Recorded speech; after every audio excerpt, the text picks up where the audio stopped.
మోకాళ్ళ లోతులు నీళ్ళలో ఉండిపోయి వాళ్ళ ధాన్యం గింజలైన రోడ్డు మీద పడిపోయి మొలకలు వచ్చేసిన పరిస్థితిలో రెడ్ కార్పెట్ లో వచ్చి అలా అలా అలా అలా గాలిలో చూసి వెళ్ళిపోయారు. ఏం ఉపయోగం కిందకి రాకుండా? అది టైం అండి, రెడ్ కార్పెట్ వేసుకునే టైమా? మీరు మహిళ అయ్యింది, మీరు తిరుగుతా అంటారు. అధికారులు చూస్తారు ఆ పని. సీఎం గారు ఎవరైనా సీఎం గారైనా పిఎం గారైనా అన్ని చోట్ల తిరగలేరు. ఎక్కడికక్కడ అధికారులు ఉంటారు. అధికార యంత్రాంగాన్ని సమాయత్తం చేశారా లేదా అనేది ఇంపార్టెంట్.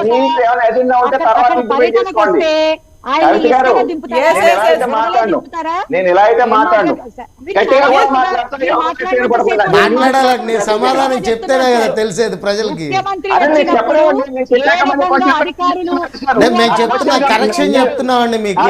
10-15 క్వశ్చన్లు అడిగేస్తా ఉంది, ఏ క్వశ్చన్ కి ఆన్సర్ తీసుకోలేకపోతే సీఎం గారు 175 నియోజకవర్గాలు తిరగలేరు కదా. అక్కడ లోకల్ యంత్రాంగం ఉంటది, ప్రభుత్వ వ్యవస్థ ఉంటది, ఎమ్మెల్యేలు ఉంటారు. వారు మాట్లాడిన సేపు ఇదిగో వారు ఏమేమి మాట్లాడారు కదా లిస్ట్ ఆన్ చేసుకున్నా, దానికే నేను ఆన్సర్ ఇస్తున్నాను. చేయండి. Thank you. ఓపుకుంటే నేను చెప్పిన point questions I will answer those two. పరదాలు కట్టుకుని చెట్లు సగం నరికేస్తేనే కానీ సీఎం రోడ్డు మీద ఏం మాట్లాడుతున్నారు మరి? మీరు విభజన హామీల కోసం ఆగారు. విభజన హామీల కోసం కరెక్ట్ గా ఇదే రోజు ఈవేళ నేను ఒక ఐటెం రాయబోతున్నానండి. వేళకి 8వ రోజు.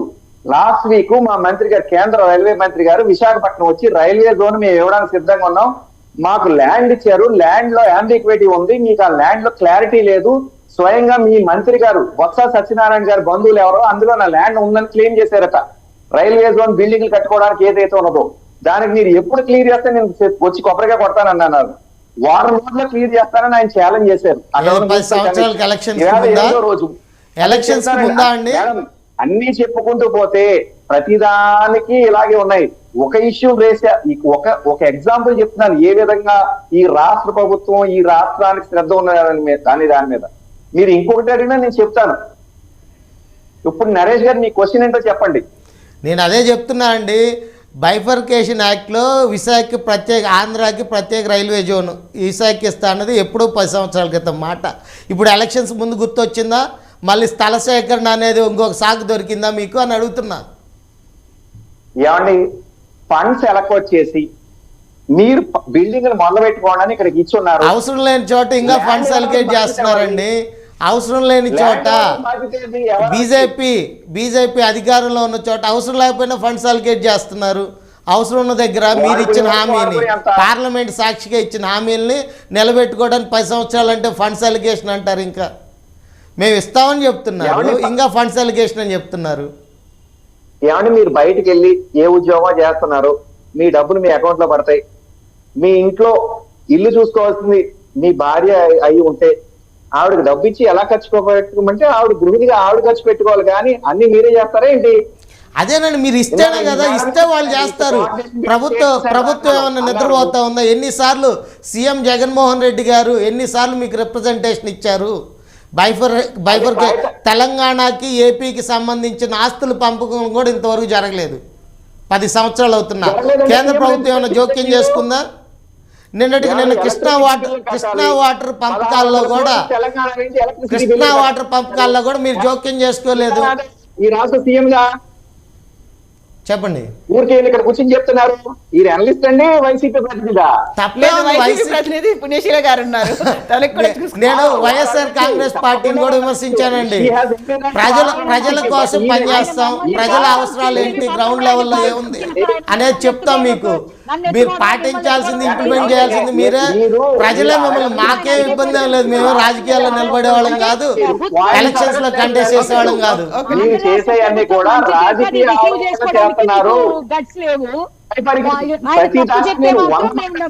మీ ఫెయిల్యూర్స్ చెప్తున్నామండి. ఆంధ్ర రాష్ట్రం మీద మీరు మీ ఫెయిల్యూర్స్ చెప్తున్నాం మీకు. అందుకనే కదా మీకు డిపాజిట్ లేకుండా చేసింది. మీరు ఆంధ్ర రాష్ట్రానికి ఏమీ చేయలేదనే నోటా కంటే తక్కువ ఓట్లు ఇచ్చారు ఏపీ రాష్ట్ర ప్రజలు మీకు. మాట్లాడుతుంటే ఈ రాష్ట్రంలో ల్యాండ్ ఇవ్వాల్సింది రైల్వే ఎవరో స్టేట్ గవర్నమెంట్. టీడీపీ ఫెయిల్యూర్ అయితే ఖచ్చితంగా టీడీపీ ఫెయిల్యూర్. కేంద్ర ప్రభుత్వం దలుచుకుంటే తీసుకోలేదా ఆ ల్యాండ్ ని? ఈ రాష్ట్రంలో 2000 ఏమండి మాణిక్యాలరావు గారు ఇక్కడ మంత్రిగా ఉన్నారు. తాడేపల్లిగూడలో ఎన్ఐటి ఇవ్వనంటే ఇస్తావా తస్తావానికి వచ్చి ఆయన ఎమ్మెల్యేగా సాధించుకుని ల్యాండ్ ఇచ్చారు, దాని మీద ఎన్ఐటి కట్టారు. ఇవాళ గిరిజన యూనివర్సిటీకి ల్యాండ్ ఎంత ఇచ్చారు, ఎంత ఇవ్వలేదు. కాకినాడలో పెట్రో యూనివర్సిటీ ల్యాండ్ ఎందుకు ఇవ్వట్లేదు? ల్యాండ్ ఇస్తే కదా కట్టేది. సో పుణ్యశీల గారు, ఎందుకని మీరు కోఆపరేట్ చేయట్లేరు? కేంద్రం అడిగినటువంటి దాన్ని ఎందుకు సమకూర్చలేకపోతున్నారు మీరు? మేడం, ముందు నేను చెప్తున్నాను కదా, సార్ చెప్పినట్టు ఆయన ఏదో మమ్మల్ని ఏదో పాపం సపోర్ట్ చేస్తున్నారని అనలిస్ట్ గారిని చాలా బాగా మాట్లాడుతున్నారు. కానీ సారు ముందు వారు ఇవ్వవలసినవి రీసెంట్లీ ఈ ఎంపీ రఘురామ కృష్ణరాజు గారు, అలాగే ఈ బీజేపీ పురంధరేశ్వర్ గారు మా మీద వేసిన నిందకి పాపం ఆయన సపోర్ట్ చేస్తూ నిర్మలా సీతారామన్ గారికి లేఖ రాస్తే కేవలం ఈ ఇన్ని సంవత్సరాల్లో 1,77,000 కోట్లు మాత్రమే జగన్మోహన్ రెడ్డి గారు మా నుంచి అప్పు తీసుకున్నాడని ఆవిడ ఫుల్ క్లారిటీ ఇచ్చేశారు ఆవిడ. సో ఈ విభజనకు సంబంధించినటువంటివి ఎంత డబ్బు మీరు మాకు ఇన్ టైంలో ఇవ్వగలిగారో చెప్పిన తర్వాత మా తప్పుల్ని వేలెత్తి చూపిస్తే వి అగ్రీడ్. అంతేగాని మీరు చేయాల్సింది ఇన్ టైంలో చేయకుండా లాస్ట్ మినిట్ లో ఇప్పుడు 2 నెలల్లో వారం రోజుల క్రితం రైల్వే మంత్రి గారు వచ్చారు. ఉత్తరాంధ్ర రాయలసీమ వెనుకబడిన ప్రాంతాలకి స్పెషల్ ప్యాకేజ్ ఇస్తామని చెప్పారు. ఇచ్చారా? ఎంత ఇచ్చారంటారు? ఇవ్వలేదు కాబట్టే కదా ఎంత ఇచ్చారని చెప్తున్నా. మీరు చెప్పాలి స్టాటిస్టికల్ డేటా. రాష్ట్ర ప్రభుత్వం ఇవ్వలేదు, మేము చేయలేకపోతున్నాం అని చెప్తుంది. ఆ డేటా అదేనండి నేను చెప్తుంది. మీరు చెప్పాలి మేము ఇంత ఇచ్చాము ఈ విధంగా దుర్వినియోగం చేశారు అనేది మీరు చెప్పాలి ప్రజలకి. ఇప్పుడు చెప్తే లెక్క ఇవ్వలేదు. సరే, మీరు ఎంత ఇచ్చారో చెప్పండి, వాళ్ళు ఎంత ఒక విషయం. ఉత్తరాంధ్ర రాయలసీమ వెనకబాటు జిల్లాల కోసం 600 కోట్లు ఇస్తే దానికి లెక్క చెప్పి ఎక్కడెక్కడ ఖర్చు పెట్టామని చెప్తే మళ్ళీ మేము పేపర్ లోనే చెప్పారండి. 600 కోట్లు ఊరకు ప్రకటించారు, అంతే, రిలీజ్ చేయాలి అంత అమౌంట్. మీరు తెలియకపోతే చెప్పండి, అది నేను ఎంత అమౌంట్ ఇచ్చారు ఏంటి అనేది మొత్తం డేటా మీకు ఇవ్వగలను. ఒక విషయం చెప్తాను, ఊరికి దబాయిస్తే సుఖం లేదండి. 998 కోట్లు పంచాయతీలకు పంపారు, 900 కోట్లు మా కాకినాడ స్మార్ట్ సిటీకి పంపారు, మళ్ళీ 500 కోట్లు పంపారు. సంవత్సరానికి 1100 ఇంచుమించుగా 1000 కోట్లు, 3 ఏళ్ల నుంచి 350 కోట్లు చెప్పిన సెంట్రల్ రిలీఫ్ ఫండ్స్ అనేది ఎమర్జెన్సీ రోడ్స్ అండ్ బ్రిడ్జెస్ కోసం పంపుతారు. డిజాస్టర్ మేనేజ్మెంట్ అని ప్రతి సంవత్సరం 1000 కోట్లు పంపుతారు. ఇవన్నీ కూడా పంపిన లిస్టు. అది ఎప్పుడు జరుగుతూనే ఉంటదండి. డిజాస్టర్ మేనేజ్మెంట్ ఇవన్నీ ఏ ప్రభుత్వాలు ఉన్నా దానికి సెపరేట్ ఫండ్స్ ఉంటాయి. మనం అడుగుతుంది బైఫర్కేషన్ యాక్ట్ లో ఆంధ్ర రాష్ట్రానికి ఇవ్వాల్సిన నిధులు సకాలంలో ఇచ్చారా లేదా? ఏమండి, ఆయన చెప్పింది నాకేం వినపడలేదు, ఎందుకంటే నేనే గట్టిగా మాట్లాడుతున్నాను, నా వాయిస్ ఇంకా ఆయన కన్నా గట్టిది, నేను చెప్పిందే వెళ్తుంది. ఇవన్నీ కూడా నేను చెప్పింది కూడా నిజాలు. తప్పులైతే ఆర్టీఐ మీద ఆయన రాసుకుని తెచ్చుకోవాలండి. నా దగ్గర అన్ని నాకు అవసరం లేదంటే మీరు తెచ్చుకోవాలి, మీరు ప్రూవ్ చేసుకోవాలి. రాజకీయ పార్టీలుగా ప్రతిపక్ష పార్టీలుగా మీరు చేయాల్సిన పని అది. రూపాయి కూడా ఖర్చు పెట్టుకోలేని స్థితిలో ఈ రాష్ట్ర ప్రభుత్వం ఉంటే చెప్పినట్టు జస్ట్ ఒక 2 days లోనే మళ్ళీ 2 రోజుల్లో డిస్కషన్ పెట్టుకుందాం. ఉండాల్సిన టైంలో మళ్ళీ అప్పు చేసి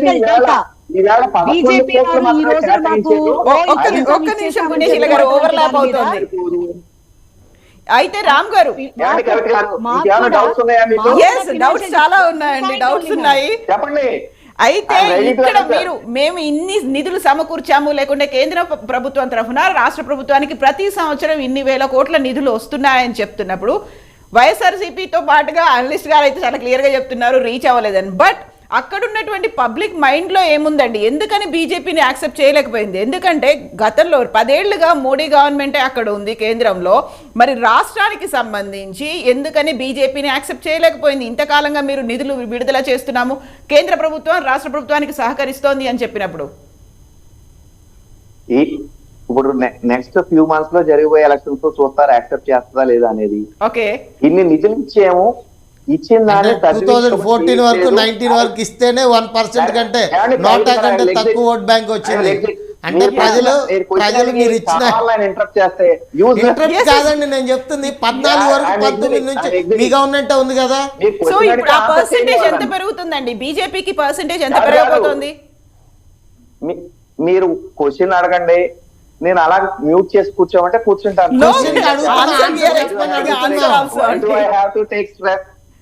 ఆన్సర్ కూడా కావాలి. అంటే ఎంత మీరు క్వశ్చన్ పర్సెంటేజ్ నేను పెంచుకుంది ఆన్సర్ చేయడం బీజేపీ? వల్ల సార్ కావాలని చేస్తుంటే అంటే కావాలని కాదండి, రియాలిటీ ఇది.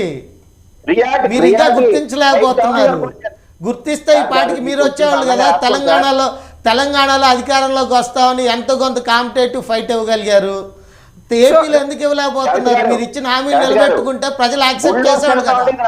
అంటే ప్రజలు మీరు ఇచ్చినా కానీ మిమ్మల్ని యాక్సెప్ట్ చేయరా? అడుగుతారు Yes, yes, రామ్ గారు. రామ్ గారు. ఇంకో క్వశ్చన్ కి వెళ్తారు. ఏ క్వశ్చన్ కి నేను ఆన్సర్ చేయను? అయితే రామ్ గారు ఫస్ట్ ఆన్సర్ చెప్పండి. First Yes. మీరు చెప్పండి. Yes. మీరు చేయగలరా? మీరు కోఆర్డినేట్ చేయగలరా లేదా? లేదండి. ఎస్ రామ్ గారు, ఇక్కడ ఒక ఏకైక క్వశ్చన్. మీ క్వశ్చన్ కి ఆన్సర్ చేస్తుంటే మధ్యలో ఇంకో క్వశ్చన్ వేస్తుంటే this is what is happening in AP.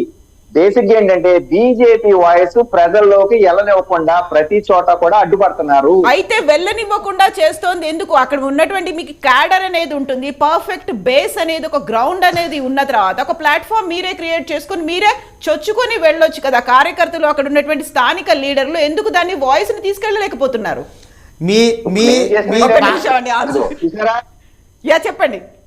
కానీ మీరు చెప్పండి. ఓకేనండి, రెండు కలిపి చెప్పండి. మీ భాగస్వామి పార్టీ అయిన జనసేన పార్టీ అధ్యక్షుడు పవన్ కళ్యాణ్ గారు కూడా జగన్మోహన్ రెడ్డి గారి మీద మోడీ గారికి, అమిత్ షా గారికి కంప్లైంట్ చేస్తాను, మీ పని చెప్తానని చెప్పారు. మీరు ఎందుకు చెప్పలేకపోతున్నారు? ఎస్ చెప్పండి. ఇప్పుడు నిజంగా జగన్మోహన్ రెడ్డి గారు చేయట్లేదు, ఆయన రామ్ గారికి ఇచ్చేద్దాం. రామ్ గారు చెప్పండి. చెప్పరా? కాదు.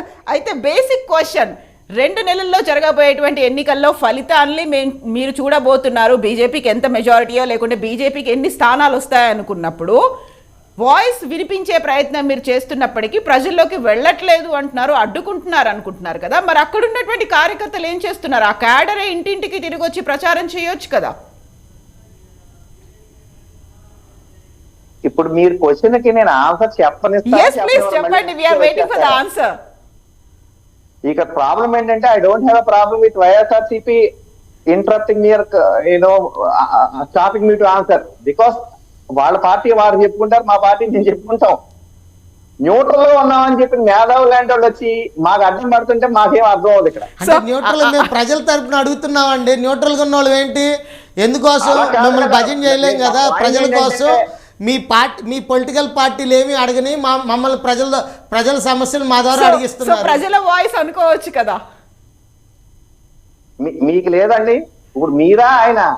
ఎస్, అదే తను అక్కడ నుంచి అనుభవించి వచ్చారు కాబట్టి తను అక్కడ ఉన్నటువంటి ఫీల్డ్ లో ఉన్నటువంటి మేము కూడా గ్రౌండ్ లెవెల్ వర్క్ చేసేవాళ్ళమే. గ్రౌండ్ లెవెల్ ఏం జరుగుతుందో తెలిసిన వాళ్ళమే. లెఫ్ట్ ఇయర్ కో క్వశ్చన్, రైట్ ఇయర్ కో క్వశ్చన్, ఇదేంటి రెండు చెప్పాలండి.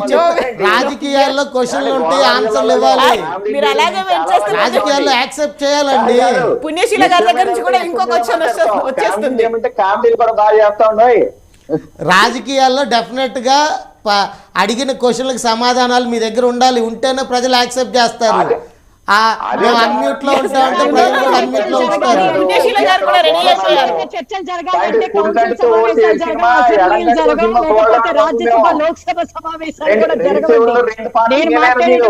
మాట్లాడద్దు, అబ్జెక్షన్ పెట్టద్దు అంటే అది వారికే నిజంగా మీరు ఇస్తే ధైర్యంగా చెప్పుకోవాలి, మేము ఇచ్చాం. సో 3వ క్వశ్చన్ కూడా వచ్చేసింది పుణ్యశీల గారి దగ్గర నుంచి. పాయింట్ కాదు. Again I'm making it clear. 2 questions, ఒక క్వశ్చన్ వేసి ఆ క్వశ్చన్ కి ఆన్సర్ చేస్తే ఆయన కావాలి, 2వ క్వశ్చన్ చేస్తుంటే ఏ క్వశ్చన్ ఆన్సర్ చెప్పను. అంటే మీ క్వశ్చన్ తో మేము సాటిస్ఫై అవ్వలేదని, మీ ఆన్సర్ తో మేము సాటిస్ఫై అవ్వలేదు కాబట్టి నెక్స్ట్ క్వశ్చన్ కంటిన్యూ చేస్తున్నాం. క్వశ్చన్ మీకు సాటిస్ఫై అయిపోతే మిమ్మల్ని సాటిస్ఫై చేయడానికి కాదు, మేము ప్రజలు సాటిస్ఫై చేయడానికి. మేము ప్రజల తరపునే ఉన్నాం, ప్రజల వాయిస్ వినిపించడానికి ఇక్కడ కూర్చొని ఉన్నాం. తెలకడానికి ఉన్నారు. మీరు అలా అనుకుంటే ప్రజలు గెలుగుతారు. ఏం చేస్తాం? ప్రజల వాయిస్ మీరు కరెక్ట్ చేసుకుంటే మీ పార్టీకి ఉపయోగం. మాకేం ఉపయోగం మాకు తెలుసు, కానీ ఇలా కెలుకులన్నీ కూడా మేము నేను అడుగుతుంది ఏంటంటే రాష్ట్ర ప్రభుత్వం స్థలం ఇవ్వలేదని చెప్పారండి. ప్రధాని మోడీ గారు స్థలం ఇవ్వలేదని అక్కడి నుంచి ముందుకెళ్దాము. రామ్ గారు మీరు చెప్పండి, మీ ఆన్సర్ చెప్పండి. సో రైట్ So, ప్రజల నుంచి acceptance ఎలా ఉంది? ముందే చెప్పానండి. నేను 10:30కి నాకు మీటింగ్ ఉందని నేను ముందే చెప్పాను. నేను ఇంకో 5 minutes లో ఎగ్జిట్ అవుతానండి, ముందే చెప్పాను. ఎస్ ప్లీజ్ కవిత గారు, రెడ్డి గారికి నేను ముందే చెప్పున్నానండి, కోఆర్డినేటర్ గారు. ఎస్ ప్లీజ్ చెప్పండి. చెప్పండి. సో ప్రజల నుంచి యాక్సెప్టెన్స్ ఎలా ఉంది? ఎందుకని మీ కార్యకర్తలే ఆ క్యాడర్ ని బలంగా చేసుకోలేకపోతున్నారు, గ్రౌండ్ ని పెంచుకోలేకపోతుంది?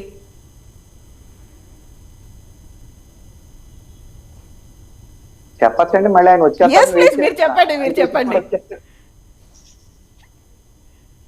ఏమంటే యాక్సెప్ట్ చేయట్లేదని ఎవరు అనుకుంటున్నారు?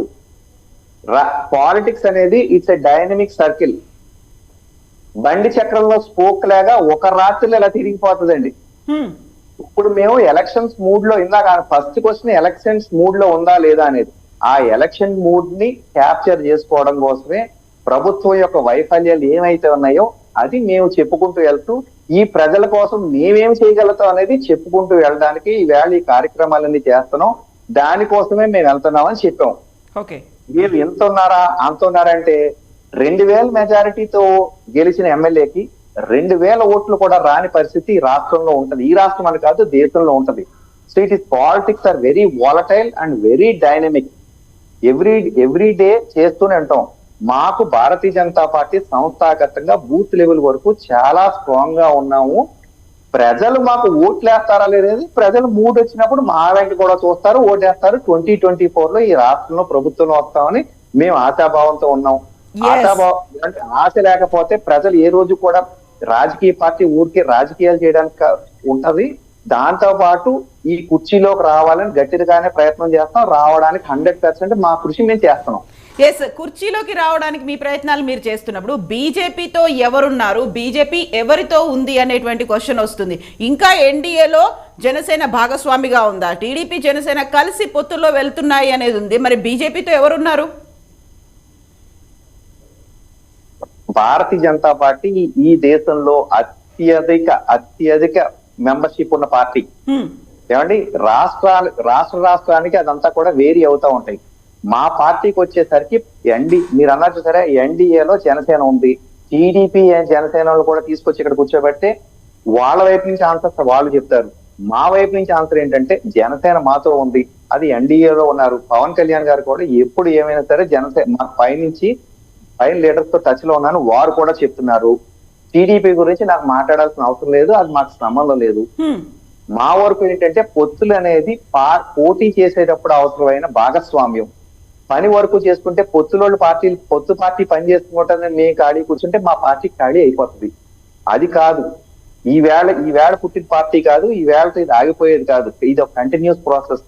నేను 10 ఏళ్ళు అమెరికాలో చేసి వెనక్కి వచ్చి 14 ఏళ్ళు అయింది. 14 ఏళ్ళు ఫుల్ టైం పోయేస్తూ 2 times ఎమ్మెల్యేగా పోటీ చేసిన అభ్యర్థిని. సో ఈవేళ నేను మీకు చెప్తున్నా, ఇలా వదిలితే నెక్స్ట్ కార్యక్రమానికి వెళ్ళే పనిలో ఉన్నాం. Full time politics, full time ప్రజలతో మమేకవుతూ వాళ్ళ కోసం మంది ఎంతమంది ఉన్నా సరే అక్కడ బయట ప్రజల కోసం సిద్ధంగా ఉంటాం. మండే వస్తే కలెక్టర్ ఆఫీస్ దగ్గర తీసుకోవడానికి ఉంటాం. ఎనీ టైం హాస్పిటల్కి అవసరమైతే మా కార్యకర్తలు మేము రెడీగా ఉంటాం. మేమందరూ కూడా వాళ్ళకి సేవ చేయడానికి. ఓట్ల కోసం ఎప్పుడు ఎదురు చూడడం, ఖచ్చితంగా కుర్చీలో కూర్చోవాలి, ఈ రాష్ట్రంలో సీఎం చేయాలని ఆశాభావంతో ఉంటాం. దానికోసం కృషి చేస్తాం. కానీ రాలేదని ఏ రోజు నిరాశ నిస్పోతా మాత్రం ఆగిపోం మేడం.